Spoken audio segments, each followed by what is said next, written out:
ബിസ്മില്ലാ അൽഹംദുലില്ലാ വസ്സലാത്തു വസ്സലാമു അലാ റസൂലില്ലാ വഅലാ ആലിഹി വസ്ഹാബിഹി അജ്മഈൻ അമ്മാ ബഅദ്. റബ്ബി ഇശ്റഹ് ലി സ്വദരി വയസ്സിർ ലി അംരി വഹ്ലുൽ ഉഖ്ദതം മിൻ ലിസാനി യഫ്ഖഹു ഖൗലി. അല്ലാഹുമ്മ ലാ സഹ്ല ഇല്ലാ മാ ജഅൽതഹു സഹ്ല വഅൻത തജ്അലുൽ ഹസ്ന ഇദാ ശിഅ്ത സഹ്ല. റബ്ബി സിദ്നാ ഇൽമൻ നാഫിഅ. അസ്സലാമു അലൈക്കും വറഹ്മത്തുള്ളാഹി വബറകാതുഹു. നമ്മൾ മഖാരിജുൽ ഹുറൂഫിനെ പറ്റിയാണ് പഠിക്കാൻ പോകുന്നത് ഇൻഷാ അല്ലാഹ്. അപ്പോൾ പൊതുവായ മഖാരിജുൽ ആമ്മ 5 പൊതുവായ മഖ്റജുകളിൽ നിന്നാണ് അറബിയിലെ 28 അക്ഷരങ്ങളും 3 മദ്ദുകളും പുറപ്പെടുന്നത്. ഓക്കെ, അപ്പോൾ നമ്മൾ ഓരോ മഖ്റജിനെ പറ്റി നമ്മൾ ഡീറ്റെയിൽ ആയിട്ട് പഠിക്കും ഇൻഷാ അല്ലാഹ്. അപ്പോൾ 5 മഖ്റജ് എന്ന് പറഞ്ഞാൽ ഒന്ന് അൽ ജൗഫാണ്. അൽ ജൗഫ്, ഇന്ന് നമ്മൾ അൽ ജൗഫിനെ പറ്റിയാണ് പഠിക്കാൻ പോകുന്നത് ഇൻഷാ അല്ലാഹ്. രണ്ടാമത്തത് അൽ ഹൽഖ്, തൊണ്ട. മൂന്നാമത്തത് അൽ ലിസാൻ, നാവ്. ഏറ്റവും കൂടുതൽ അക്ഷരങ്ങൾ പുറപ്പെടുന്നത് നാവിൽ നിന്നാണ്. നാലാമത്തത് അശഫത്താൻ, 2 ചുണ്ടുകൾ. 5 അൽ ഖൈശൂം, മൂക്കിനുള്ളിലുള്ള പൊള്ളയായ ഭാഗം. അപ്പോൾ ആ ഒരു ഭാഗത്തു നിന്ന് മാത്രമായിട്ട് അക്ഷരങ്ങൾ പുറപ്പെടുന്നില്ല, അതൊരു സിഫയായിട്ട് അല്ലെങ്കിൽ ഒരു ക്യാരക്ടറിസ്റ്റിക്സ് ആയിട്ടാണ് അത് വർക്ക് ചെയ്യുന്നത്. ഓക്കെ ഇൻഷാ അല്ലാഹ്. അപ്പോൾ ഓരോന്നിനെ പറ്റിയും ഡീറ്റെയിൽ ആയിട്ട് നമ്മൾ പഠിക്കും ഇൻഷാ അല്ലാഹ്. ഓരോ മഖ്റജിൽ നിന്നും ഏതൊക്കെ അക്ഷരങ്ങളാണ് പുറപ്പെടുന്നതെന്നും എല്ലാം നമ്മൾ ഇൻഷാ അല്ലാഹ് പഠിക്കും ഇൻഷാ അല്ലാഹ്. അപ്പോൾ ഇന്ന് ഇപ്പോൾ ഈ ഓരോ മഖ്റജ് പോയിൻ്റ് നമ്മൾ മഖ്റജുൽ ആമയാണ് നേരത്തെ കണ്ടത് അല്ലേ. ഇത് മഖ്റജുൽ ഖാസ്സ. മഖ്റജുൽ ഖാസ്സ എന്ന് പറഞ്ഞാൽ സ്പെസിഫിക് ആയിട്ട് ഓരോ മഖ്റജിൽ നിന്നും എത്ര പോയിൻ്റുകളാണ്, ആർട്ടിക്കുലേഷൻ പോയിൻ്റുകളാണ് ഉള്ളത് എന്നുള്ളതാണ്. ഒന്നാമത്തെ ജൗഫിൽ നിന്ന് ഒരു ആർട്ടിക്കുലേഷൻ പോയിൻ്റാണുള്ളത്. അതേപോലെ തന്നെ ഹൽഖ്, തൊണ്ടയിൽ നിന്നും 3 ആർട്ടിക്കുലേഷൻ പോയിൻ്റ്, 6 അക്ഷരങ്ങൾ. അതേപോലെ തന്നെ അൽ ലിസാൻ, നാവിൽ നിന്നും 10 ആർട്ടിക്കുലേഷൻ പോയിൻ്റാണ്, 18 അക്ഷരങ്ങളും. പിന്നെ മഖ്റജ് അശഫത്താനിൽ നിന്നും 2 മഖ്റജ് പോയിൻ്റാണുള്ളത്. പിന്നെ ഉള്ളത് അൽ ഖൈശൂമിൽ നിന്നും 1 മഖ്റജ് പോയിൻ്റാണുള്ളത്. അപ്പോൾ ടോട്ടൽ പ്രത്യേകമാക്കപ്പെട്ട മഖ്റജുകളുടെ എണ്ണം 17 ആണ്.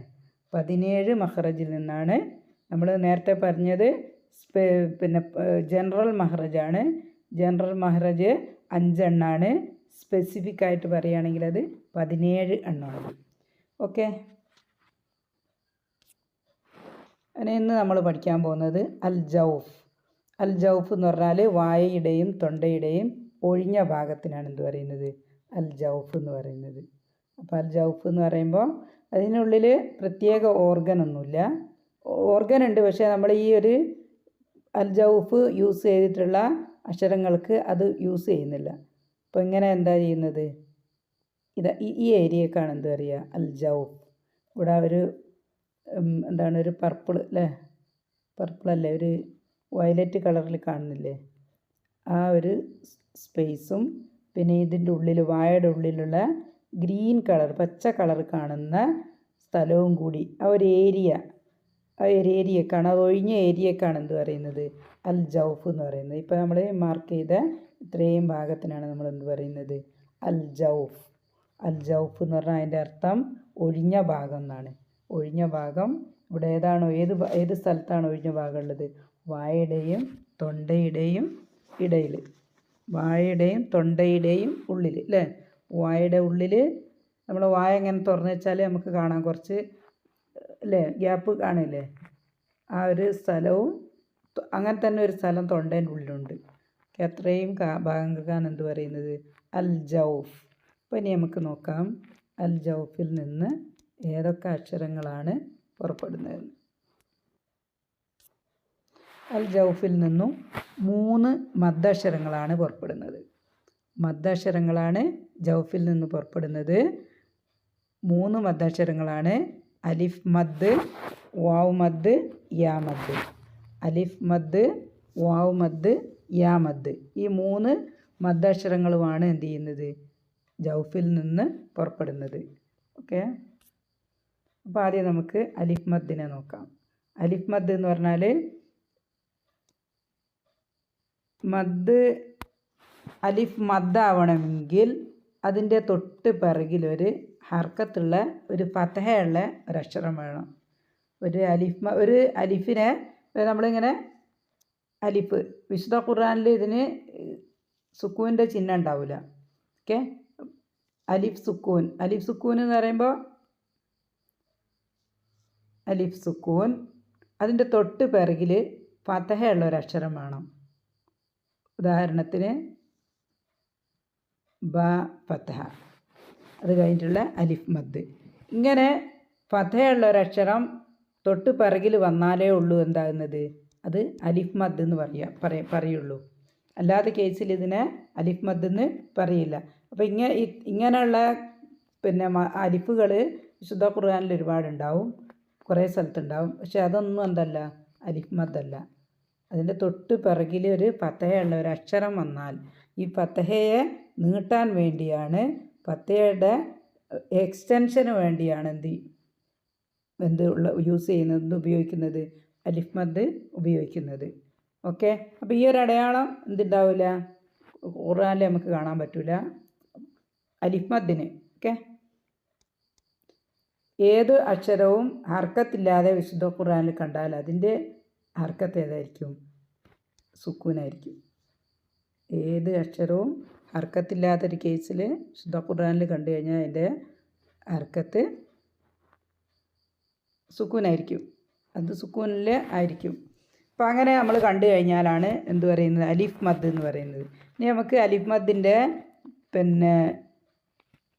ആർട്ടിക്കുലേഷൻ പോയിൻ്റ് അല്ലെങ്കിൽ അത് ഉറപ്പെടുന്ന സ്ഥലം ഏതാണ്, ജൗഫാണെന്ന് നമുക്കറിയാം. അലിഫ് മദ് പുറപ്പെടുന്നത് ജൗഫിൽ നിന്നാണെന്ന് നമുക്കറിയാം. അപ്പോൾ ഈ മദ്ദുകൾ, അലിഫ് മദ്ദിൻ്റെ സൗണ്ട് ഉണ്ടാകുന്നത് വോക്കൽ കോഡ് എന്ന് പറഞ്ഞാൽ ഇവിടെ ഒരു അവയവമുണ്ട്, നമ്മൾ കാണും, ഞാൻ കുറച്ച് ലാസ്റ്റിൽ കാണിച്ചു തരാം അത്.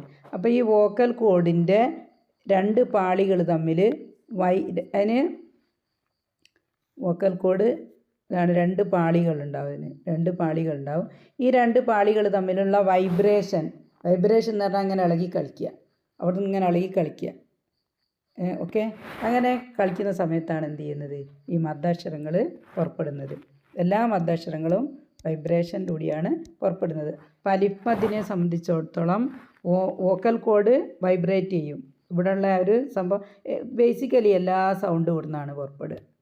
നമ്മൾ സംസാരിക്കുന്ന സമയത്ത് ഏത് ഭാഷയായാലും ഏത് കാര്യമായാലും സൗണ്ട് കംപ്ലീറ്റ് പുറപ്പെടുന്നത് എവിടെയാണ്, വോക്കൽ കോഡിൽ നിന്നാണ്, അല്ലെങ്കിൽ സൗണ്ട് ബോക്സ് എന്ന് പറയും. അതിൽ നിന്നാണ് എല്ലാ ശബ്ദങ്ങളും പുറപ്പെടുന്നത്. അപ്പോൾ അത് ഓരോ സ്ഥലത്ത് തട്ടുന്ന സമയത്ത് ആണ് എന്ത് ചെയ്യുന്നത്. ഇപ്പോൾ നമുക്ക് മീമാണ് വേണ്ടതെങ്കിൽ ഇവിടെ നിന്ന് അങ്ങനെ വരുന്ന സൗണ്ടിന് നമ്മൾ വായ അങ്ങ് പൂട്ടും, അടയ്ക്കും, അപ്പോൾ നമുക്ക് മീമിൻ്റെ സൗണ്ട് വരും. അപ്പോൾ എല്ലാ സൗണ്ടും, ഇതിപ്പോൾ അലിഫ് മദ്ദാണെങ്കിൽ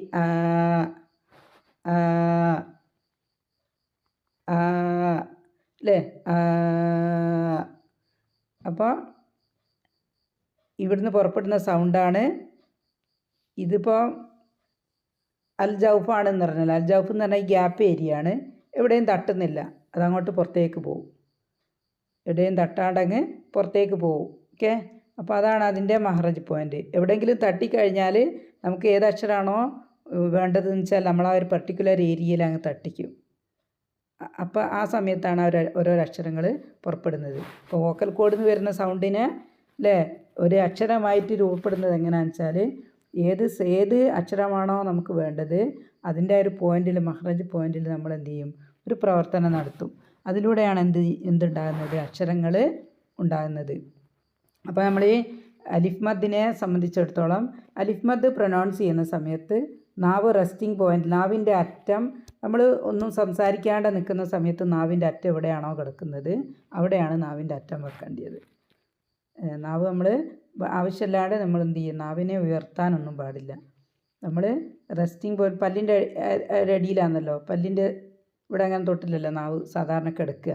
അപ്പോൾ ആ ഒരു സ്ഥലത്തേക്ക് നാവിനെ അങ്ങോട്ട് വെക്കുക. എന്നിട്ടാണ് നമ്മൾ എന്ത് ചെയ്യുന്നത്, അലിഫ് മദ് പ്രൊനൗൺസ് ചെയ്യുക.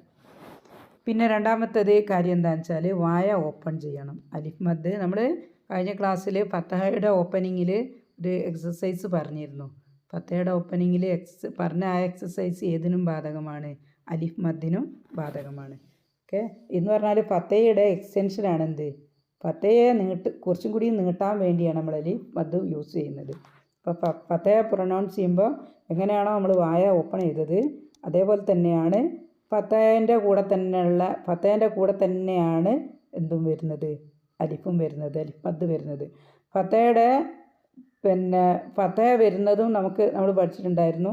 ഈ ഒരു ഏരിയ ഉപയോഗിച്ചിട്ടാണ് ഫത്തഹയുടെ മഹ്റജും വായുടെയും തൊണ്ടയുടെയും ഒഴിഞ്ഞ സ്ഥലം അല്ലെങ്കിൽ ജൗഫ് ആണ് എന്ത്, ഫത്തഹയുടെയും മഹ്റജ് പോയിൻ്റ്.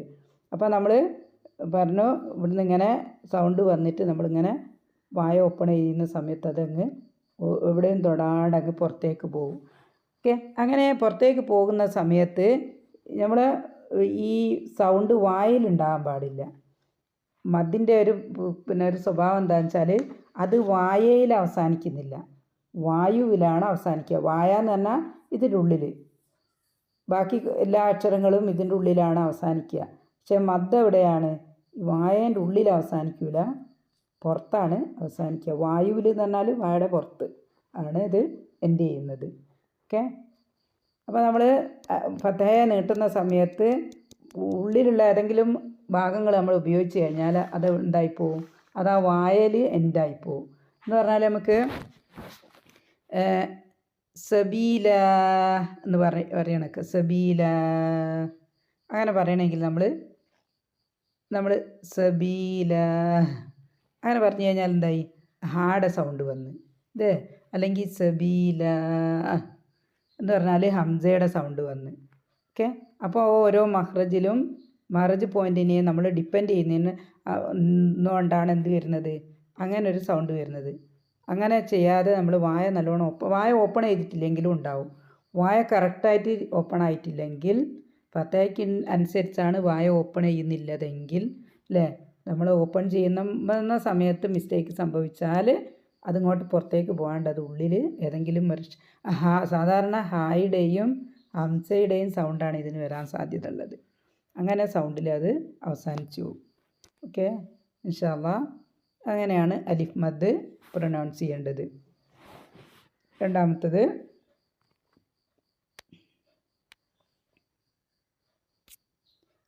വാവ് മദ്. വാവ് മദ് അതിൻ്റെയും മഹ്റജ് പോയിൻ്റ് ഏത് തന്നെയാണ്, 3 മദ്ദുകളുടെയും മഹ്റജ് പോയിൻ്റ് ഇത് തന്നെയാണ്. വായുടെയും തൊണ്ടയുടെയും ഒഴിഞ്ഞ സ്ഥലമാണ്. സൗണ്ട് പുറപ്പെടുക എവിടെ നിന്നാണ്, വോക്കൽ കോഡിൽ നിന്നാണ് സൗണ്ട് പുറപ്പെടുകയും ചെയ്യുന്നത്. അപ്പോൾ വാവ് മദ് ആണെങ്കിൽ അതിനെന്ത് വേണം, വാവ് സുക്കൂൻ എന്നറിയും. വാവ് സുക്കൂൻ, അതിൻ്റെ തൊട്ട് പിറകിലൊരു വമ്മയുള്ള അക്ഷരം വേണം, അപ്പോഴാണ് അത് വാവ് മദ്ദാകുന്നത്. അല്ലാത്ത കേസിൽ വാവ് കണ്ടു കഴിഞ്ഞാൽ അതെന്തല്ല, വാവ് മദ്ദല്ല. നമ്മൾ വാവ് മദ് എന്ന് പറയണമെങ്കിൽ അതിനെന്ത് വേണം, വാവ് മദ്ദിൻ്റെ തൊട്ട് മുന്നിൽ എന്ത് ചെയ്യണം, വമ്മയുള്ളൊരു അക്ഷരം വേണം. വമ്മയെ എക്സ്റ്റെൻഡ് ചെയ്യാനാണ് എന്ത് യൂസ് ചെയ്യുന്നത്, വാവ് മദ് ഉപയോഗിക്കുന്നത്.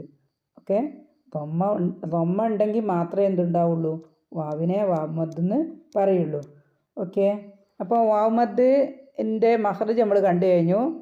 അത് എന്താണ്, എല്ലാ മഹ്റജും ഇങ്ങോട്ടങ്ങ് പോവും, പുറത്തേക്ക് അങ്ങ് പോവും, എല്ലാ സൗണ്ടും. ഓക്കെ, മദ്ദുകളുടെ സൗണ്ടൊക്കെ പുറത്തേക്ക് അങ്ങ് പോവും. അപ്പോൾ ഊ ഹാക്ക് സുക്കൂനാണെങ്കിൽ ഹൂ ഹൂ. അപ്പോൾ ഇത് മദ്ദുകൾ നമുക്ക് പല എക്സ്റ്റൻഷനും ഉണ്ടാവില്ലേ, രണ്ട് ഹർക്ക നീട്ടേണ്ടതുണ്ടാവും, 2 ഹർക്ക നീട്ടേണ്ടതുണ്ടാവും, 4 ഹർക്ക ഉണ്ടാവും, 6 ഹർക്ക ഉണ്ടാവും അല്ലേ. നമ്മൾ തജ്വീദിൻ്റെ നിയമങ്ങൾ പഠിക്കുന്ന സമയത്ത് ഇങ്ങനെ പല രീതിയിലുള്ള മദ്ദുകൾ ഉണ്ടാവും. അതെല്ലാം ഈ ഒരു രീതിക്ക് തന്നെയാണ് യൂസ് ചെയ്യുക, നമ്മൾ പ്രൊനൗൺസ് ചെയ്യുക. അപ്പോൾ വാവ് മദ്ദിൻ്റെ വേറൊരു പ്രത്യേകത എന്താണെന്ന് വെച്ചാൽ, വാവ് മദ് പ്രൊനൗൺസ് ചെയ്യുന്ന സമയത്ത് നമ്മൾ ചുണ്ട് റൗണ്ട് ചെയ്യണം, ചുണ്ടിനെ റൗണ്ട് ചെയ്യും. ചുണ്ടിനെ റൗണ്ട് ചെയ്ത് നമ്മൾ ഊ പറയുന്ന സമയത്ത് തന്നെ ഓട്ടോമാറ്റിക്കലായി നമ്മളെ നാവിൻ്റെ പിറകിൽ ലേശം അങ്ങോട്ട് ഉയരും. ഹെവി ലെറ്റർ പ്രൊനൗൺസ് ചെയ്യുന്ന രീതിയിലല്ല. നാവിൻ്റെ തുമ്പ് നമ്മൾ റെസ്റ്റിംഗ് പ്ലേസിലാണ് വെക്കുക. നാവിൻ്റെ തുമ്പ് നമ്മൾ റെസ്റ്റിംഗ് പ്ലേസിൽ വെച്ചിട്ട് നമ്മൾ ഊ എന്ന് പറയുമ്പോൾ നമ്മളായിട്ട് ഒന്നും ആക്കണ്ട, അതങ്ങ് കുറച്ച് ഉയർന്നിട്ട് തന്നെ ആയിരിക്കും ഉണ്ടാകുക ബാക്കിൽ. ഊ ഊ ഓക്കെ, ഹൂ ഓക്കെ, ക്ലിയർ ആയിരിക്കുക. അപ്പോൾ ഇതിൻ്റെയും എല്ലാ മദ്ദുകളുടെയും ശബ്ദം എങ്ങോട്ടാണ്?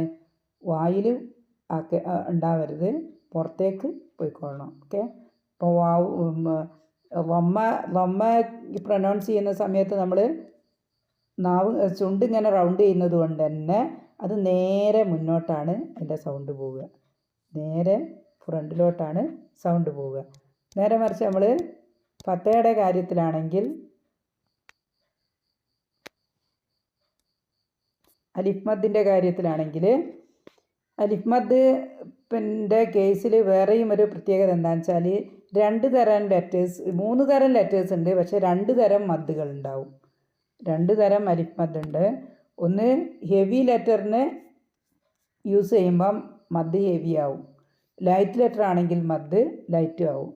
നമ്മൾ മദ്ദിനെയും ഫത്തയെയും നമ്മൾ അത് മാത്രമായിട്ട് പ്രൊനൗൺസ് ചെയ്യില്ലല്ലോ, ഏതെങ്കിലും ഒരു അക്ഷരത്തിൻ്റെ കൂടെയാണ്.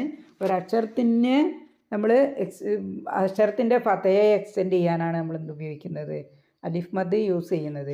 അപ്പോൾ അങ്ങനെയുള്ള സമയത്ത് 2 തരം ലെറ്റേഴ്സ് ഉണ്ടാവുമല്ലോ, ഹെവി ലെറ്ററുണ്ട്, ലൈറ്റ് ലെറ്ററുണ്ട്. അപ്പോൾ ഹെവി ലെറ്ററിൻ്റെ കൂടെയുള്ള ഫത്തയല്ല അലിഫ് മദ് ഹെവി ആയിരിക്കും, ലൈറ്റ് ലെറ്ററിൻ്റെ കൂടെയുള്ള അലിഫ് മദ് ലൈറ്റും ആയിരിക്കും. അപ്പോൾ നമ്മൾ പ്രൊനൗൺസ് ചെയ്യുന്ന സമയത്ത് സൗണ്ട് പുറത്തേക്ക് വരുമ്പം ലൈറ്റ് ലെറ്റർ ആണെങ്കിൽ നാവ് ഫ്ലാറ്റ് ആയിരിക്കും കിടക്കുക, ഫ്ലാറ്റ് ആയിട്ടുള്ള നാവായിരിക്കും കിടക്കുക. നമ്മൾ സുയിഫ പഠിക്കുമ്പോൾ നമ്മൾ പഠിക്കുന്നത് ഹെവി ലെറ്ററിൻ്റെ പ്രൊനൗൺസിയേഷൻ എങ്ങനെയാണ്, അതിൻ്റെ സൗണ്ട് എങ്ങനെയാണ് വരേണ്ടത് എന്നൊക്കെ ഉള്ളത് നമ്മൾ സുയിഫാത്ത് പഠിക്കുമ്പോൾ നമ്മൾ പഠിക്കും. അപ്പോൾ നമ്മളതിൻ്റെ മഖ്റജ് പോയിൻ്റ് മാത്രമാണ് പഠിക്കുന്നത്. എന്നാലും അതിനുള്ളൊരു വ്യത്യാസം പറയുകയാണ്. 2 രീതിയിൽ, ഇപ്പോൾ ലൈറ്റ് ലെറ്റർ ആണെങ്കിൽ ഫ്ലാറ്റായിട്ട് നിന്ന് നാവ് പുറത്തേക്ക് അങ്ങ് പോകും. അപ്പോൾ ഫത്തഹ കുറച്ച് ഇങ്ങോട്ട് ഉയർന്നിട്ടാണ് പോവുക, ഫത്തഹ കുറച്ച് മേലോട്ടാണ് ഫത്തഹയുടെ പോക്കുണ്ടാകുക. ലമ്മയാണെങ്കിൽ നേരത്തെ നമ്മൾ പറഞ്ഞ നേരെ ഡയറക്റ്റ് മുന്നോട്ടാകും. അതിൻ്റെ കാരണം എന്താണെന്ന് വെച്ചാൽ ലമ്മ പ്രൊനൗൺസ് ചെയ്യുമ്പോൾ നമ്മൾ ചുണ്ട് റൗണ്ട് ചെയ്യുമല്ലോ. പിന്നെ ഇവിടെ ഹെവി ലെറ്റർ ആണെങ്കിൽ നാവ് ഇങ്ങനെ കുറച്ച് ബാക്കോട്ട് വരും. ആ ലെറ്റർ പ്രൊനൗൺസ് ചെയ്യുമ്പോൾ തന്നെ നാവ് പുറത്തേക്ക് ബാക്ക് സൈഡിൽ ഉയരും. അതേപോലെ തന്നെ നാവിൻ്റെ സെൻറ്ററിൽ ലേശം ഒരു കുഴി ഉണ്ടാവും. അതുകൊണ്ട് തന്നെ ഈ അക്ഷരങ്ങൾ, ഈ മദ് ഇങ്ങനെ ഇവിടുന്ന് വന്നിട്ട് ഇവിടെ ഇങ്ങനെ തട്ടും, ഇവിടെ തട്ടിയിട്ടാണത് പുറത്തേക്ക് പോവുക. ഓക്കെ, അപ്പോൾ കൂടുതൽ നമ്മൾ സ്വീഫ പഠിക്കുമ്പോൾ നമ്മൾ പഠിക്കും. അപ്പോൾ 2 തരം മദ് ഉണ്ടെന്നുള്ളത്, അലിഫ് മദ് 2 തരം ഉണ്ടെന്നുള്ളത് മനസ്സിലാക്കുക. അപ്പോൾ വാ മദ് നമ്മൾ പഠിച്ചു കഴിഞ്ഞു. പിന്നെ വാ മദ്ദിന് നമുക്കറിയാം, ചുണ്ട് റൗണ്ട് ചെയ്യുക, ഓട്ടോമാറ്റിക്കായിട്ട് നാവിൻ്റെ പിറകിലൊന്ന് കുറച്ച് പൊന്തി വരും. പിന്നെ അതുപോലെ തന്നെ സൗണ്ട് ഇങ്ങനെ നേരെ മുന്നോട്ടാണ് പോവുക, സൗണ്ട് നേരെ ഫ്രണ്ടിലോട്ടാണ് പോകുന്നത്. ഓക്കെ, ഇനി നമുക്ക് അടുത്തത്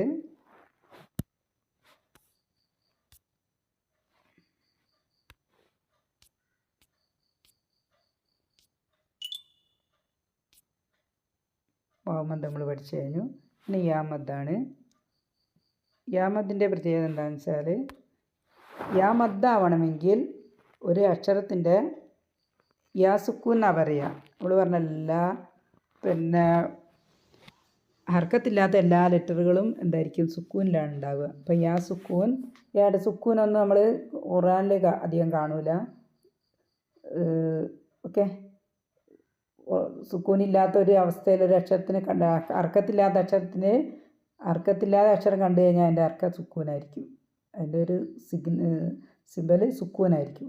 ഇപ്പോൾ ഇവിടെ യാമദ് എന്ന് പറയണമെങ്കിൽ അതിനെന്ത് വേണം? തൊട്ട് പിറകിൽ ഒരു കെസ്റ ഉള്ള അക്ഷരം വേണം. കെസ്റയെ നീട്ടാനാണ് എന്ത് യാമദ് ഉപയോഗിക്കുന്നത്. അപ്പോൾ യാമദ്, യാ സുക്കൂൻ, തൊട്ട് പിറകിലൊരു കെസ്റയുള്ള അക്ഷരം വന്നു കഴിഞ്ഞാലാണത് യാമദ്ദാകുന്നത്. അപ്പോൾ യാമദ് പ്രൊനൗൺസ് ചെയ്യുന്ന സമയത്ത് നമ്മൾ നാവിന് എന്ത് ചെയ്യണം, റെസ്റ്റിംഗ് പ്ലേസിൽ വെക്കുക. നാവിനെ റെസ്റ്റിംഗ് പ്ലേസിൽ വെക്കുക. എന്നിട്ട് നമ്മൾ ഈ ഈ ഈ എന്ന് പറയുമ്പോൾ എന്ത് ചെയ്യും, ഓട്ടോമാറ്റിക്കലായിട്ട് നമ്മളെ നാവിൻ്റെ സെൻട്രൽ പാർട്ട് അങ്ങ് ഉയരും. നാവിൻ്റെ നടുഭാഗം ഈ അണ്ണാക്കിൽ തൊടൂല കേട്ടോ, ഓക്കെ, അണ്ണാക്കിൽ തൊടൂല. പക്ഷെ എന്ത് ചെയ്യും, നാവിൻ്റെ മധ്യഭാഗം അങ്ങോട്ട് ഉയരും. ഈ അപ്പോൾ അതുകൊണ്ട് തന്നെ ഇവിടെ നിന്നാണല്ലോ സൗണ്ടുകൾ ഇവിടെ നിന്നാണല്ലോ പുറപ്പെടുക. എല്ലാ ശബ്ദങ്ങൾ ഇവിടെ നിന്നാണ് പുറപ്പെടുക നമുക്കറിയാമല്ലോ. അപ്പോൾ ഇവിടുന്ന് ഈ വരുന്ന സൗണ്ട്, ഇതിൻ്റെ മഹ്റജ് എന്ത് തന്നെയാണ്, ഇത് ജൗഫാണ്. അൽ ജൗഫാണ്, വാഴയും തൊണ്ടയുടെ ഒഴിഞ്ഞ ഭാഗമാണ് ഇതിൻ്റെ മഹ്റജ്. അപ്പോൾ ഇവിടുന്ന് സൗണ്ട് ഇങ്ങനെ വന്നിട്ട് ഇവിടെ അങ്ങനെ ഒരു ഉയർന്ന ഭാഗമല്ലേ, ഉയർന്ന ഭാഗത്ത് തട്ടുന്നത് കൊണ്ട് തന്നെ അത് പിന്നെ ഇങ്ങനെ താഴോട്ടാണ് വരിക, പുറത്തേക്ക് താഴോട്ടാണ് വരിക. അപ്പോൾ കെസ്റയുടെ സൗണ്ട് താഴോട്ടാണ്. അപ്പോൾ നമ്മൾ അത് ഈ തന്നെ പറയണം. ഈ ആ സമയത്ത് ഈ പിന്നെ താഴത്തെ താടി കുറച്ച് താഴുകയും ചെയ്യും. അപ്പം നമ്മൾ ശ്രദ്ധിക്കാനുള്ളത്, നാവിനെ നമ്മൾ എന്ത് ചെയ്യണം, നാവിനെ റെസ്റ്റിംഗ് പ്ലേസിൽ അങ്ങോട്ട് വെക്കുക. ഓക്കെ, എന്നിട്ട് നമ്മൾ ഈ പറയുന്ന സമയത്ത് നമ്മളെ നാവിൻ്റെ സെൻറ്റർ അങ്ങ് പൊന്തും. അങ്ങനെ പൊന്തുന്ന സമയത്ത് കറക്റ്റ് നമ്മൾ ഈ പറഞ്ഞാൽ ഇവിടെ അങ്ങനെ പൊന്തി കിടക്കുകയാണല്ലോ, അപ്പോൾ സൗണ്ട് പൊന്തി വന്നിട്ട് പിന്നെ അങ്ങ് താഴോട്ടാണ് വരിക. ഈ ഓക്കെ. അപ്പം ഇവിടെ നമ്മൾ കുറച്ച് താടി താഴോട്ട് ആക്കും. അതുകൊണ്ട് തന്നെ താഴോട്ട് തന്നെയാണ് പോവുക. അത് ശരിക്കും താഴോട്ട് വരുന്നുണ്ടോ നമ്മൾ ശ്രദ്ധിക്കണം. ഈ കറക്റ്റ് അല്ലെങ്കിൽ ഈ എന്താണ്, അത് കറക്റ്റ് താഴോട്ട് വന്നില്ലെങ്കിൽ കറക്റ്റ് ഈടെ സൗണ്ട് വരില്ല. ഈ അങ്ങനെയാണ് 3 മദ്ദുകളും നമ്മൾ പുറപ്പെടുന്നത്. ഓക്കെ, അപ്പോൾ നമ്മൾ ശ്രദ്ധിക്കേണ്ടത്, ഈ മദ്ദുകളുടെ എല്ലാം മഹ്റജ് പോയിൻ്റ് അൽ ജൗഫാണ്. വായയുടെ മഹ്റജ് മദ്ദുകളുടെയും ഫതഹ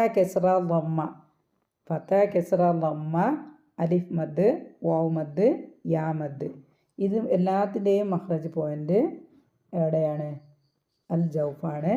അപ്പം മദ് പ്രൊനൗൺസ് ചെയ്യുന്ന സമയത്ത് മദ്ദിൻ്റെ സൗണ്ട് വായയ്ക്കുള്ളിൽ എൻഡ് ചെയ്യൂല, വായയുടെ പുറത്താണ്, വായുവിലാണത് എൻഡ് ചെയ്യുന്നത്.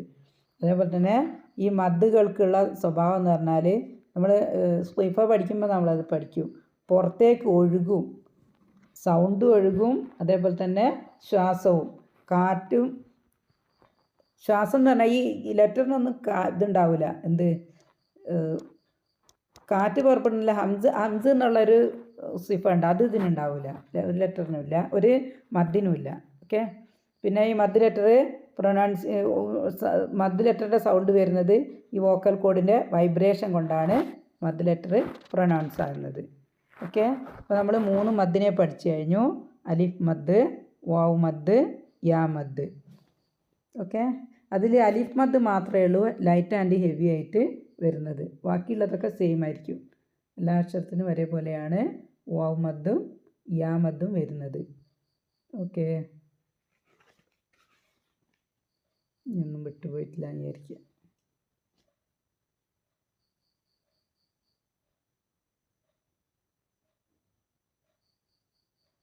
അപ്പോൾ ഈ ജൗഫിനെ വേറെ എന്താണ്, ഒരു പ്രത്യേക മഹ്റജ് പോയിൻ്റ് നമുക്ക് പറയാനില്ല, ഇതിന് ഒരു പോയിൻറ്റും പറയാനില്ല അല്ലേ.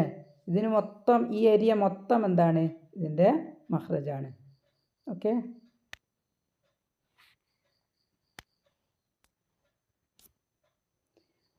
ഇപ്പോൾ ഇതാണ് മദ്ദക്ഷരങ്ങൾ. അലിഫ് മദ്, വാവ് മദ്, യാ മദ്. ഇവിടെ ശബ്ദം വായയിൽ അവസാനിക്കുന്നില്ല, വായുവിലാണ് അവസാനിക്കുന്നത്. അലിഫ് ഉച്ചരിക്കുന്ന സമയത്ത്, അലിഫ് മദ് ഉച്ചരിക്കുന്ന സമയത്ത് നാവ് വിശ്രമിച്ചുകൊണ്ട് വായ തുറക്കുക. വാവ് ഉച്ചരിക്കുന്ന സമയത്ത്, വാവ് മദ് ഉച്ചരിക്കുന്ന സമയത്ത് ചുണ്ടുകളെ വൃത്തരൂപത്തിലാക്കുക. യാ മദ് ഉച്ചരിക്കുന്ന സമയത്ത് നാവിൻ്റെ നടുഭാഗം അണ്ണാക്കിലേക്ക് ഉയർത്തുക. ഇതാണ് 3 മദ്ദക്ഷരങ്ങൾ. അപ്പോൾ നമ്മളുടെ അക്ഷരങ്ങൾ പുറപ്പെടുന്ന സ്ഥലമാണ് ഇത്. വോക്കൽ കോഡ് നമ്മുടെ പിന്നെ എന്താണ് തൊണ്ടയിൽ കാണിച്ചു തരാം. അപ്പോൾ നമ്മൾ പറഞ്ഞല്ലോ മദ് അക്ഷരങ്ങൾ അലിഫ് മദ്, വാവ് മദ്, യാ മദ് ഇതൊക്കെ പുറപ്പെടുന്നത് എങ്ങനെയാണ്? വോക്കൽ കോഡിൻ്റെ വൈബ്രേഷനിലൂടെയാണ്. അപ്പോൾ വോക്കൽ കോഡിൻ്റെ വ്യത്യസ്തമായ പ്രവർത്തനങ്ങളിലൂടെയാണ് വ്യത്യസ്തമായ അക്ഷരങ്ങൾ വരുന്നത്. നമുക്ക് ഓരോ അക്ഷരങ്ങൾ നമ്മൾ പ്രൊനൗൺസ് ചെയ്യുന്ന സമയത്തും വോക്കൽ കോഡിൻ്റെ മൂവ്മെൻറ്റ് ഡിഫറെൻ്റ് ആയിരിക്കും. അപ്പോൾ അതുകൊണ്ടാണ് ഇപ്പോൾ നമ്മൾ അറബി ലെറ്റേഴ്സാണല്ലോ പഠിക്കാൻ പോകുന്നത്. അറബിക്ക് ലെറ്റേഴ്സിന് ഓരോ ലെറ്ററിനും അതിൻ്റേതായ സിഫയുണ്ട്, സ്വഭാവമുണ്ട്, ക്യാരക്ടറിസ്റ്റിക്സ് ഉണ്ട്. ആ ക്യാരക്ടറിസ്റ്റിക്സിൽ ചില ക്യാരക്ടറിസ്റ്റിക്സ് ഡിപ്പെൻഡ് ചെയ്യുന്നത് വോക്കൽ കോഡിനെയാണ്, സൗണ്ട് പുറപ്പെടുന്ന സ്ഥലത്തിനെയാണ്. അപ്പോൾ നമ്മൾ സിഫ പഠിക്കുമ്പോൾ അത് ഡീറ്റെയിൽ ആയിട്ട് പഠിക്കും. ഓക്കെ, ഇപ്പോൾ നമുക്കിപ്പോൾ ഞാനിതിൽ കാണിക്കുന്നത് വ്യത്യസ്ത രീതിയിൽ അതിൻ്റെ മൂവ്മെൻറ്റ് ഡിഫറെൻറ്റ് മൂവ്മെൻ്റ് ഉണ്ട് ഇതിന് വോക്കൽ കോഡിന്. ഓക്കെ, അപ്പോൾ നമ്മൾ ആദ്യം നിങ്ങൾ ശ്രദ്ധിക്കണം, രണ്ട് പാളികൾ തമ്മിൽ വൈബ്രേറ്റ് ചെയ്യുക എന്ന് പറഞ്ഞാൽ ഇങ്ങനെ മൂവ്മെൻറ്റ് ഇങ്ങനെ ഇളകി കളിക്കുന്ന സമയത്താണ് എന്ത് ചെയ്യുന്നത്? മദ്ദക്ഷരം പുറപ്പെടുന്നത്. അപ്പോൾ അതാണ് വോക്കൽ കോഡ്. റെഡിൽ മാർക്ക് ചെയ്ത സ്പേസിനെയാണ് എന്ത് പറയുന്നത്? വോക്കൽ കോഡ് എന്ന് പറയുന്നത്. അതിൻ്റെ ഒരു എക്സ്റ്റെൻഡ് ചെയ്ത വലുതാക്കിയ രൂപമായത്. Yes, okay. അപ്പോൾ കണ്ടില്ലേ പാളികൾ ഇങ്ങനെ ഇളകി കളിക്കുന്നത്. അപ്പോൾ നമ്മൾ മദ്ദക്ഷരങ്ങൾ പ്രൊനൗൺസ് ചെയ്യുമ്പോൾ അതങ്ങനെയാണ് ഉണ്ടാകുക. പിന്നെ നമ്മൾ ചില അക്ഷരങ്ങൾ പ്രൊനൗൺസ് ചെയ്യുന്ന സമയത്ത് ഓപ്പൺ ചെയ്യുകയും ക്ലോസ് ചെയ്യുകയും ചെയ്തുകൊണ്ടേയിരിക്കും. ചില അക്ഷരങ്ങളാണ് വൈഡ് ഓപ്പണിംഗ് ആയിരിക്കും. അപ്പോൾ അതിൻ്റെ ഉള്ളിൽ നിന്ന് കാറ്റ് വരികയും ചെയ്യും. അങ്ങനെ വ്യത്യസ്ത അക്ഷരങ്ങൾ പ്രൊനൗൺസ് ചെയ്യുന്ന സമയത്ത് പ്രവർത്തനങ്ങളാണുള്ളത്. ഓക്കെ, ഇൻഷാ അല്ലാഹ് നമ്മൾ വോക്കൽ കോഡിൻ്റെ ഒരു പിക്ചർ ഞാൻ കാണിക്കാം. ഇത് വോക്കൽ കോഡ് ഫങ്ഷൻ ചെയ്യുമ്പോഴുള്ള കണ്ടില്ലേ, ഇത് അടഞ്ഞെടുക്കുന്നുണ്ട്, ഇത് കുറച്ച് ഓപ്പണാണ്, ഇത് വൈഡ് ഓപ്പണാണ്, ഇത് ഓപ്പണായിട്ട് ക്ലോസ് ആകുന്നു. ഓക്കെ, ഇങ്ങനെയാണ് എന്ത് ചെയ്യുന്നത് വോക്കൽ കോഡിൻ്റെ പ്രവർത്തനങ്ങൾ. നമുക്ക് ഈ ഒരു കാര്യം നമ്മൾ സിഫ പഠിക്കുമ്പോൾ കൂടുതൽ ഉപകാരം ഉണ്ടാകുക. ഓക്കെ, ഇൻഷാ അല്ലാഹ് അള്ളാഹുവിൻ്റെ ഗ്രന്ഥത്തിലല്ലേ വിശുദ്ധ ഖുർആനിലുള്ള വചനങ്ങളെ ശരിയായ രീതിയിൽ പാരായണം ചെയ്യാൻ വേണ്ടിയുള്ള ഒരു ശ്രമമാണ് നമ്മൾ നടത്തിക്കൊണ്ടിരിക്കുന്നത്. റബ്ബ് സുബ്ഹാനഹു വ തആലയുടെ അപാരമായ കാരുണ്യത്താൽ നമുക്ക് അതിനുള്ളൊരു ഭാഗ്യം നമുക്ക് എല്ലാവർക്കും ലഭിക്കട്ടെ എന്ന് ഞാൻ എന്ത് ചെയ്യുക, എൻ്റെ പരമാവധി ആത്മാർത്ഥതയോടുകൂടി ഞാൻ ദുആ ചെയ്യാണ്. നമ്മളെല്ലാ അക്ഷരങ്ങളും നമുക്ക് ഓരോ അക്ഷരത്തിനും 10 പ്രതിഫലം തരാമെന്ന് പറഞ്ഞ റബ്ബാണ്. അപ്പോൾ റബ്ബിൻ്റെ സഹായത്തോടെ നമുക്ക് എന്ത് ചെയ്യാൻ പറ്റും? ഈ അക്ഷരങ്ങളെല്ലാം നല്ല രീതിയിൽ ശരിയായ രീതിയിൽ ഉച്ചരിക്കാനുള്ള സൗഭാഗ്യം നമുക്ക് ലഭിക്കും ഇൻഷാ അല്ലാഹ്. നമ്മളെ കഴിവിനനുസരിച്ച് പരമാവധി നമ്മൾ പ്രവർത്തിക്കുക. എന്ത് ചെയ്യുക, ക്ലാസ്സുകളൊക്കെ നല്ലവണ്ണം അറ്റൻഡ് ചെയ്യുക. ടീച്ചേഴ്സിന് ശരിയായ രീതിയിൽ ക്ലാസ് കയറുകയും അതേപോലെ തന്നെ പാരായണം ചെയ്ത് കൊടുക്കുകയും ചെയ്യുക. നമ്മൾ ഇങ്ങനെ ശ്രമിച്ചുകൊണ്ടിരുന്നാലേ ഉള്ളൂ നമ്മളെ അക്ഷരങ്ങളും നന്നാവുകയുള്ളൂ. നമ്മൾ വെറുതെ ഒരു ഗ്രൂപ്പിൽ നമ്മളിങ്ങനെ ആഡായിട്ട് കിടന്നു കഴിഞ്ഞാൽ നമുക്ക് എന്താകണമെന്നില്ല, നമ്മളത് പഠിക്കണമെന്നില്ല അല്ലേ? പഠിക്കൂല, ഉറപ്പായിട്ടും പഠിക്കൂല. വെറുതെ ക്ലാസ് വീഡിയോ കേട്ടത് കൊണ്ട് മാത്രം പഠിക്കൂല. അപ്പോൾ നമ്മളെന്ത് ചെയ്യുക, കിട്ടുന്ന ടീച്ചേഴ്സിന് അവൈലബിൾ ആവുന്ന സമയത്ത് നിങ്ങൾ കയറുക, പാരായണം ചെയ്യുക, അക്ഷരങ്ങൾ ചോദിച്ച് മനസ്സിലാക്കുക. ഓക്കെ, ഇൻഷാ അല്ലാഹ് അള്ളാഹു എല്ലാവർക്കും അതിനുള്ള സൗഭാഗ്യം നൽകട്ടെ. റബ്ബനാ തഖബ്ബൽ മിന്നാ ഇന്നക അൻതസ് സമീഉൽ അലീം വതുബ് അലൈനാ ഇന്നക അൻതത് തവ്വാബുർ റഹീം. സുബ്ഹാനകല്ലാഹുമ്മ വബിഹംദിക നശ്ഹദു അല്ലാ ഇലാഹ ഇല്ലാ അൻത നസ്തഗ്ഫിറുക വനതൂബു ഇലൈക്. അസ്സലാമു അലൈക്കും വറഹ്മത്തുള്ളാഹി വബറകാതുഹു.